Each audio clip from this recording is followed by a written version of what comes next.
सबको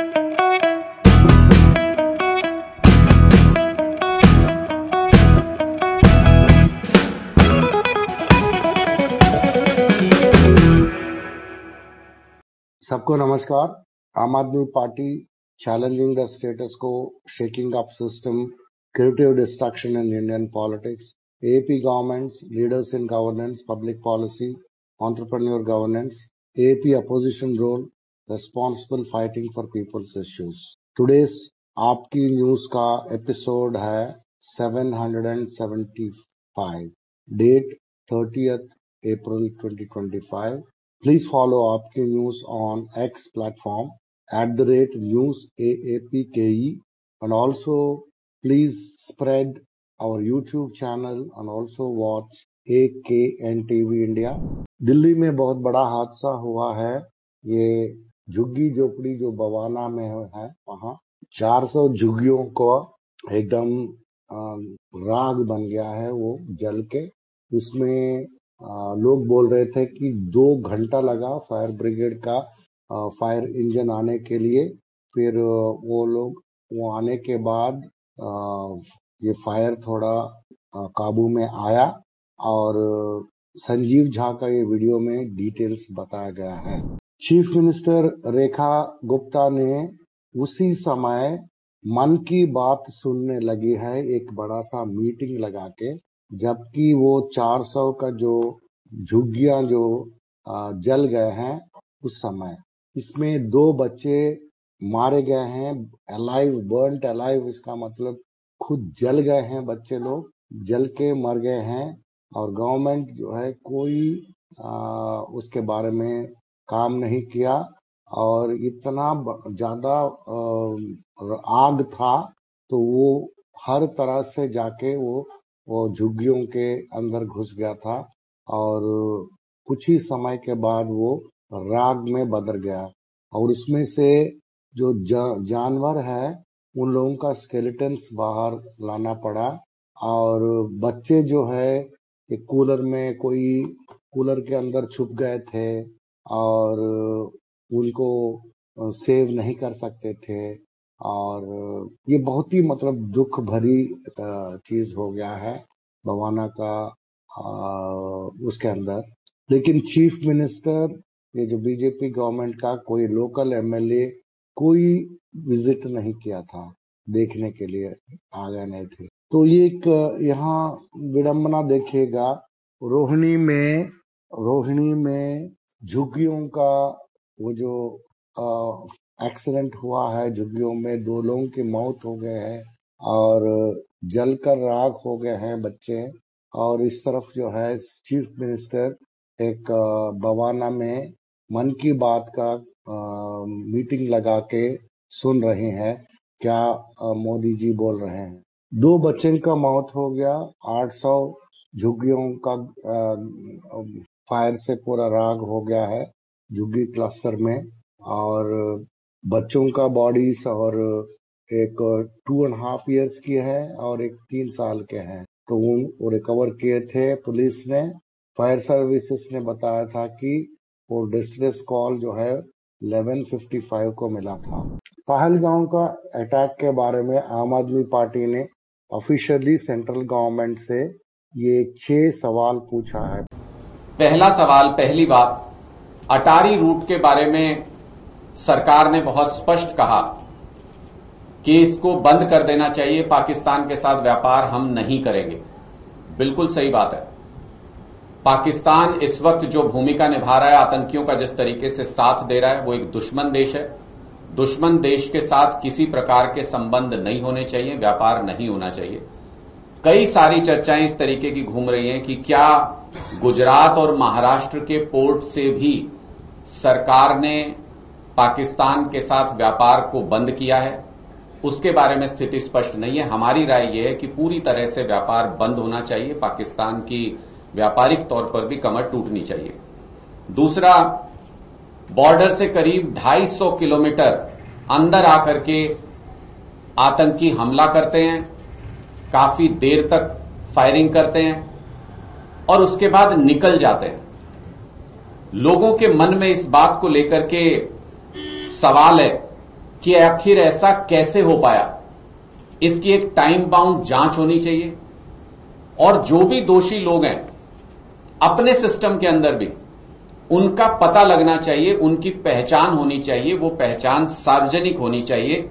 ऐसा नहीं हो कि जैसे पुलवामा में हमला हुआ था, उस पर एक जांच बिठाई गई थी और आज 6 साल होने को आए, किसी को नहीं पता अभी तक पूरे देश के अंदर कि उसमें कौन लोग शामिल थे, कैसे वो बारूद इतनी बड़ी क्वांटिटी में उस जगह पर आया, कैसे वो काफिले के अंदर तक पहुंचने में कामयाब हुए। एक टाइम बाउंड इंक्वायरी करके इस सवाल का जवाब मिलना चाहिए कि देश के अंदर इतनी भीतर तक आके इस तरीके का हमला कैसे हुआ, कौन लोग इसके लिए जिम्मेदार और उनके खिलाफ भी कार्रवाई होनी चाहिए।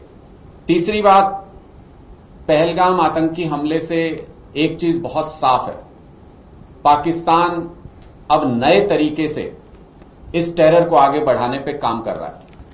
उसका नया मॉड्यूल क्या है, उसका नया तरीका क्या है?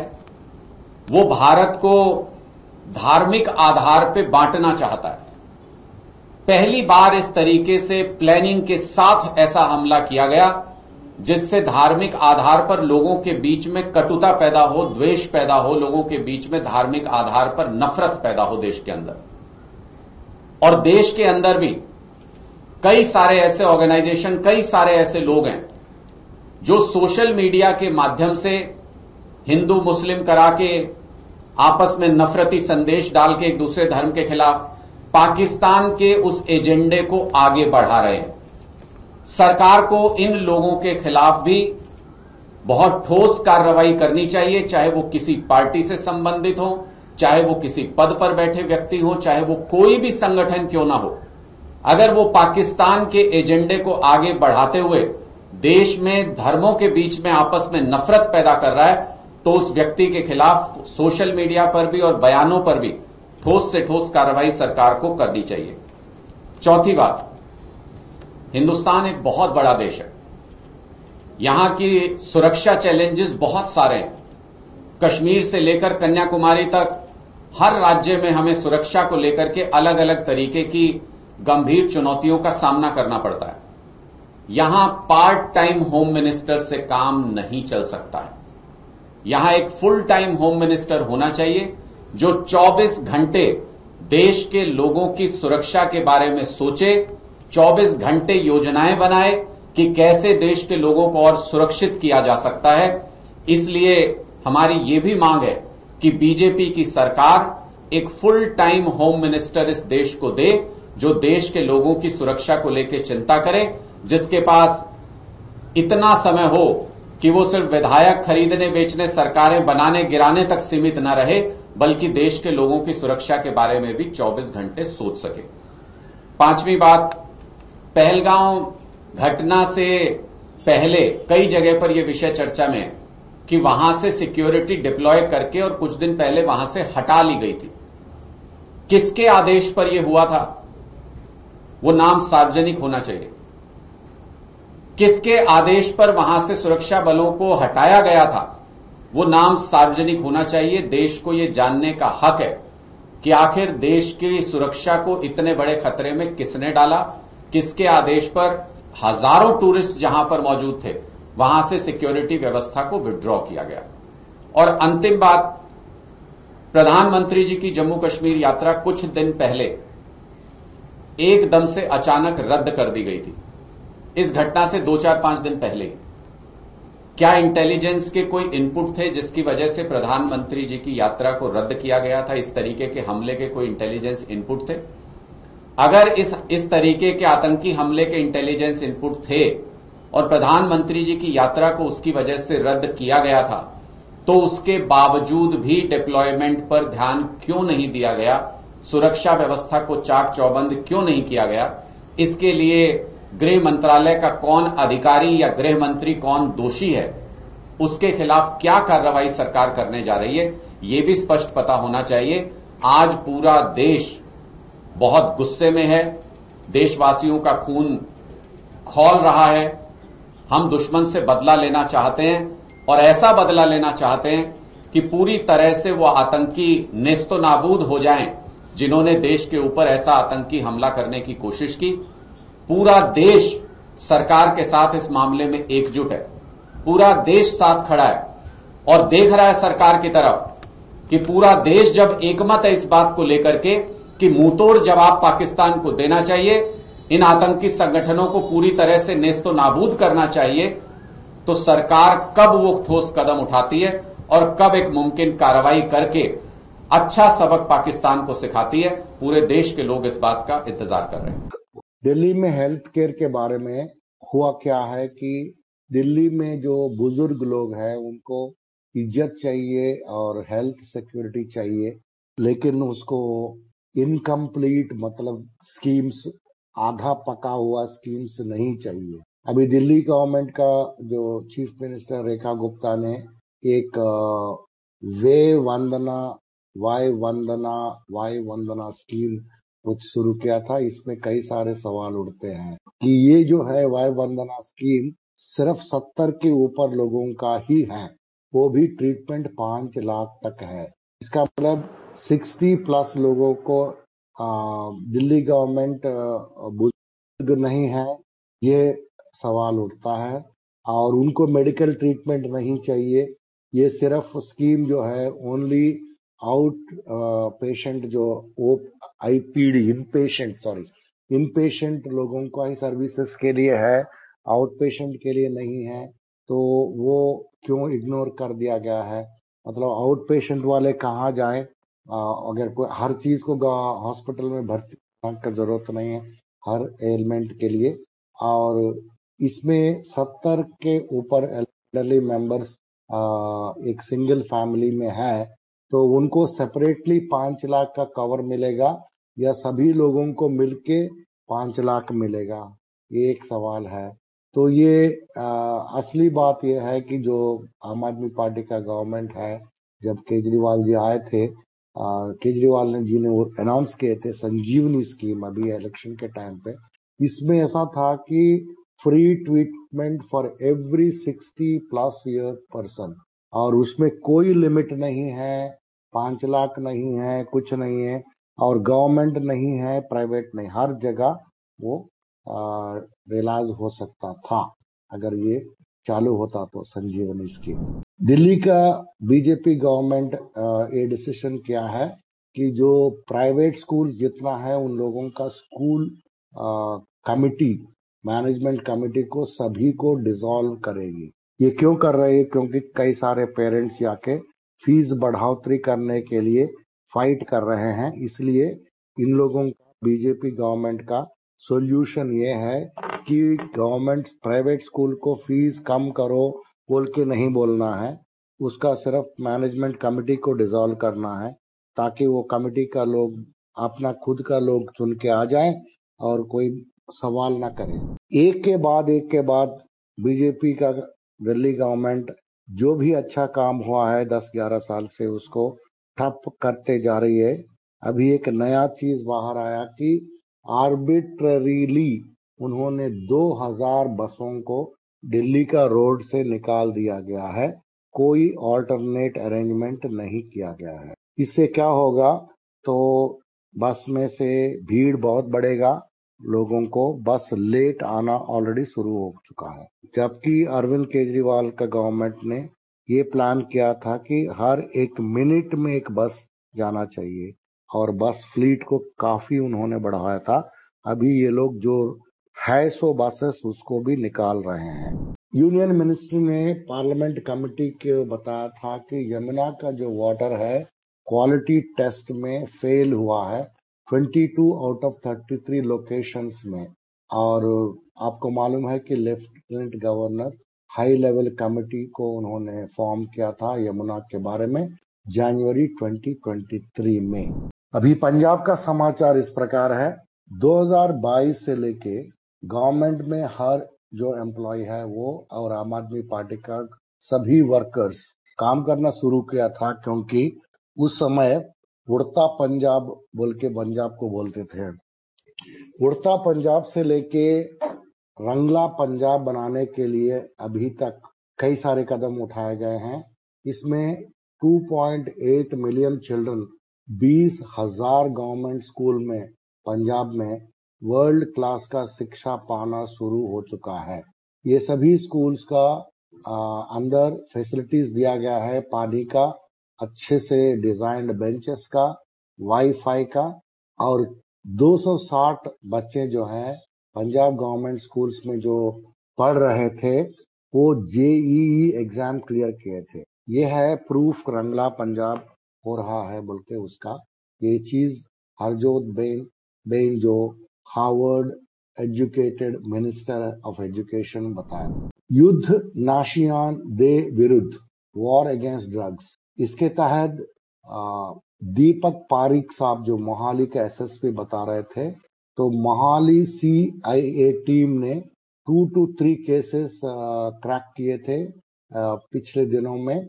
उसमें से एक में सीआईए टीम ने 200 ग्राम का हेरोइन और ड्रग मनी 8 लाख जब्त किया था, और 2 वेपन और 2 व्हीकल्स भी जब्त किया था। 4 लोगों को अरेस्ट किया था। ये सिर्फ मोहाली में है। गौरव यादव डीजीपी है वहां का, पंजाब का, उन्होंने एक डेडलाइन दिया था पुलिस ऑफिसर्स को, सबको, ये ड्रग फ्री पंजाब कैंपेन के तहत 31 मई के अंदर पंजाब ड्रग फ्री होना चाहिए, और इसके पूरा रिस्पॉन्सिबिलिटी आप लीजिएगा। और उन्होंने डीजीपी एसएसपी को सभी को कॉन्क्रीट प्लान बना के उस एरिया में ड्रग फ्री करने के लिए क्या करेंगे ये सब बताने को उन्होंने बताया।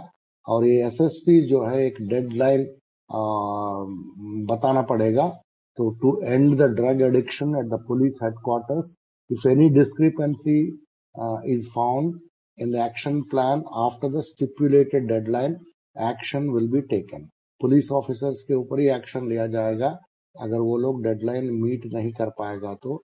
if drugs are found even after the deadline, action will be taken on the responsible officers. तो ये जो पंजाब का डीजीपी है गौरव यादव, इनका कहना है।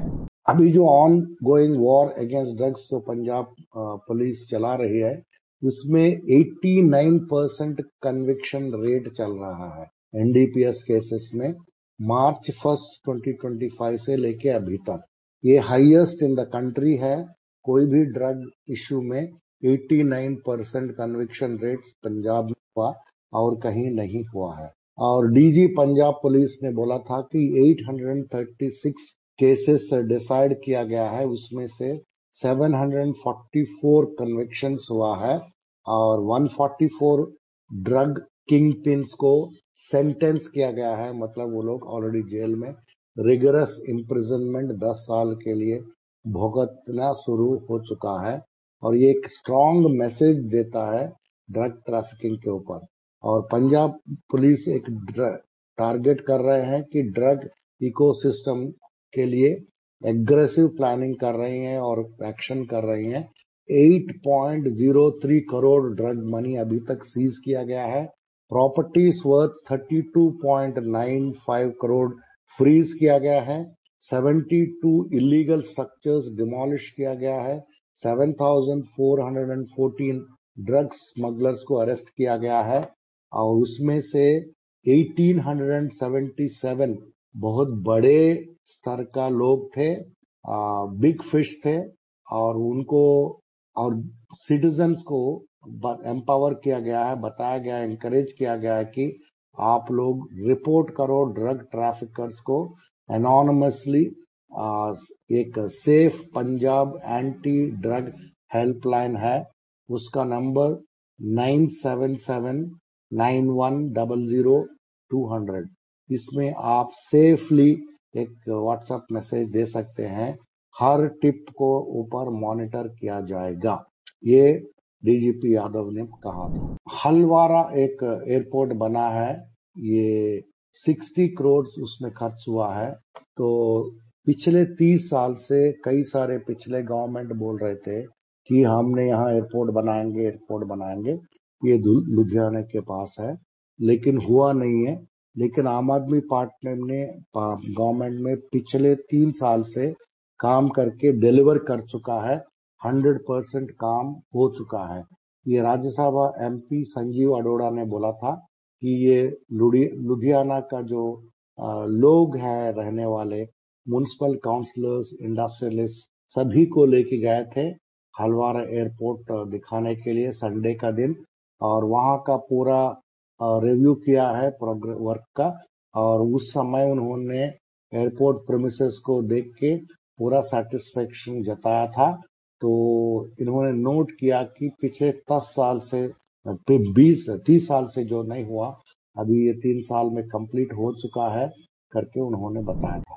हम बार बार यही दोहरा रहे हैं कि पंजाब में एक रिकॉर्ड स्तर के ऊपर स्मूथली जो गेहूं का प्रोक्योरमेंट हो चुका है, तो इसमें बहुत अच्छा खुशहाली है किसानों के ऊपर। उनका स्टेट में MSP के द्वारा प्राइस मिला है उनको 2425 रुपया एक क्विंटल का मिला है। और प्राइवेट ट्रेडर्स जो है वो उससे ज्यादा ऑफर कर रहे हैं, 2630 से 2640 पर क्विंटल प्राइवेट ट्रेडर्स दे रहे हैं। गवर्नमेंट जो है 2425 दे रहे हैं, MSP के तहत दे रहा है। एक रिकॉर्ड है, इसलिए हम उसको दोहरा रहे हैं। पंजाब में आम आदमी क्लिनिक्स जो है, इसके द्वारा पिछले 31 मंथ्स के अंदर 5,78,751 लोगों का इलाज हुआ है। उसमें से 19 आम आदमी क्लिनिक्स जो है शहीद भगत सिंह नगर में है। ये फिगर सिर्फ शहीद भगत सिंह नगर का फिगर्स है, पूरा पंजाब का नहीं है। इस जिले में 19 क्लिनिक्स हैं। मुक्तसर खेती सूचनाओं एक YouTube चैनल का नाम है जो एग्रीकल्चर डिपार्टमेंट पंजाब ने शुरू किया था। इसमें एक क्रूशियल एग्रीकल्चर जो इंफॉर्मेशन है वो मिलेगा किसान के लिए। तो ये YouTube देख सकते हैं किसान, और उसमें से समाचार ले सकते हैं। आम आदमी पार्टी एक कैंडल मार्च निकाला था मोतीहारी में, paying tribute to victims of terror attack. ये जो मैसेकर जो हुआ है एकदम नेग्लिजेंस के हुआ है वैली में। तो इसमें बिहार के लीडर्स उमा जी को देख सकते हैं। आम आदमी पार्टी जम्मू एंड कश्मीर का महराज मलिक साहब ने बहुत अच्छा जम्मू एंड कश्मीर असेंबली में भाषण दिया है, जिसमें उन्होंने पाकिस्तान का हर चीज को उन्होंने डिस्ट्रॉय किया। आप इस वीडियो में देख सकते हैं। AAP गुजरात का समाचार इस प्रकार है, यहाँ इरिगेशन में कई सारे बेनिफिट्स जो फार्मर्स को मिलना चाहिए वो नहीं मिल रहा है। वो एक साउनी योजना बोल के है गुजरात में, तो इसके अंदर हो नहीं रहा है बोल के गुजरात का MLA श्री हेमंत खेवा एक फार्मर्स रैली ऑर्गेनाइज किया था, और वो वहां का मामलतदार को एक मेमोरेंडम सबमिट किया था। और स्टेट प्रेसिडेंट आपको मालूम है यसुदान गढ़वी, वो भी प्रेजेंट थे उस समय। ये लोग एक जुलूस निकाल के मेमोरेंडम दिया था। अभी न्यूज दैट मैटर्स के अंदर आते हैं। एक फिल्म एक्टर है अतुल कुलकर्णी, उन्होंने क्या किया, जैसा हादसा हो गया था पंजाब जम्मू एंड कश्मीर में, तो इमीडिएटली नेक्स्ट डे फ्लाइट लेके उन्होंने वहां चला गया था। कि उनका कहना ये है कि जब ऐसा चीज जब होता है, जब लोग मारे जाते हैं, तो ये बहुत ही इमोशंस आ जाते हैं, दुख भरता है और गुस्सा आता है। ये तो होता है, और हम सोशल मीडिया में हम लोग कुछ तो लिखते हैं, व्हाट्सएप में लिख के हम लोग वेंट आउट करते हैं। उसमें कोई बड़ी बात नहीं है, कोई बुरा बात नहीं। लेकिन मैं ये सोच रहा था कि मैं क्या कर सकता हूँ। कश्मीर का जो 90% जो बुकिंग्स हैं वो सब कैंसिल हो चुके हैं ये हादसा होने के बाद।